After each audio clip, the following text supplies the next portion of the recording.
Hello guys, welcome back. I told you guys I'll be dropping relationship tips on this video. Never miss this update. If you've not subscribed to this channel, try as much as possible to subscribe. Now let's get straight to this video.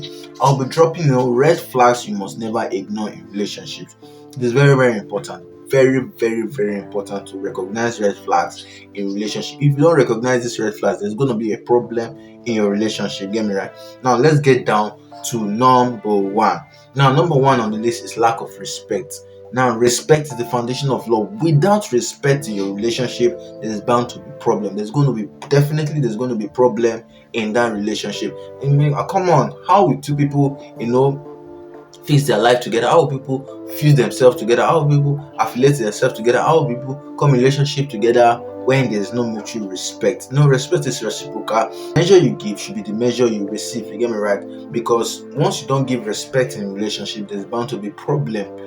Get me right? Because no man will want to be a fool, no woman will want to be a fool in the relationship. If you don't respect me, definitely nobody will want to respect you when you don't get respect. So respect is very important in every relationship. So number two, I'm going to say controlling behavior.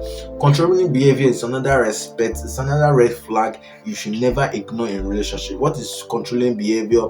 Trying to control people to do what you want them to do, not with their own will, not after their own will, but what you must want them to do in that relationship. Even if it's right or wrong, they definitely have no choice to choose what. Even if they choose what they want, you will tell them no, this is not the right thing to do. It is until they do your own will, until they take out your own task, until they take out your own advice, before you can the rest assured. Before the third one I'm going to talk about is dishonesty. I mean both parties should be honest with themselves. Both parties should be truthful with themselves. Let them tell you the truth. Let them be sincere. Let them be transparent.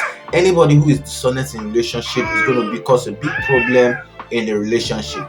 And number four, I'm going to say is emotional or physical abuse. I would never advocate for domestic violence in a relationship. If you're not comfortable in that relationship, speak to people, tell people about what you are going through in that relationship. Let people handle the situation. I will never support physical or emotional abuse in every relationship, because how you claim to love somebody and you are beating that person and you are creating domestic violence in that relationship. Once you find out that this person is fond of doing this kind of thing, this person is kind of fond of taking out this domestic violence on me in my life or in this relationship, try as much as possible to talk to him about it, or call people about it to talk to him about it. Try as much as possible to avoid it. And in the beginning of the relationship, you should be able to notice that this person can be violent sometimes in the relationship. Try to change that person before you go deep down into that relationship, because if you don't do that, it's going to be a big problem. I mean, how come you go in deeper into the relationship and you end up marrying that kind of person and you're expecting to change? Will marriage change the person? No, definitely it's from the beginning of that relationship that you try as much as possible to change that person. If not, you'll suffer it in the relationship, and you don't want to go far in the relationship and say, okay, I want to step back. It's going to be, the society is going to talk about it. So and definitely, it's not because the society is going to talk about it, you now see domestic violence and say, I must die, I must kill myself inside that marriage. No, not of course. Get me right. So what I'm trying to say is that at the initial stage, when you recognize this red flag, try as much as possible to undo it at the beginning before it goes deeper. Get me right. So this is what I want to talk about: emotional and physical abuse as one of the red flags you should never ignore in a relationship. The fifth one I'm going to say is inconsistency in actions.